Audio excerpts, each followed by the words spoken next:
ব্যাহত যোগাযোগ ব্যবস্থা, আটকা পড়ে আছে গাড়ি, একের পর এক বাতিল হচ্ছে ফ্লাইট। স্মরণকালে সর্বোচ্চ বৃষ্টিতে আকস্মিক বন্যায় তলিয়ে গেছে সংযুক্ত আরব আমিরাতের বিভিন্ন এলাকা। দেশটির আবহাওয়া অধিদপ্তর সর্বোচ্চ 254 মিলিমিটার পর্যন্ত বৃষ্টিপাত রেকর্ড করেছে, যা দেশের 2 বছরের মোট বৃষ্টিপাতের সমান। 75 বছরের মধ্যে সর্বোচ্চ বন্যার শিকার হয়েছে দুবাই। মরুভূমি শহরের প্রধান বিমানবন্দর ও মহাসড়কগুলো প্লাবিত হয়েছে, যার ফলে ভোগান্তিতে সাধারণ মানুষ। বন্যা কবলিত কোনো দেশ না হওয়ায় স্বাভাবিকভাবেই এমন পরিস্থিতির সম্মুখীন হয়ে নতুন এক তিক্ত অভিজ্ঞতা নিচ্ছেন সেদেশের বাসিন্দারা।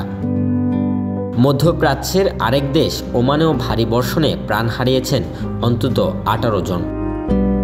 আরব আমিরাত প্রতিনিধি মোহাম্মদ ইরফানুল ইসলামের তথ্যচিত্রে ডেস্ক রিপোর্ট, নিউজ নাও 24।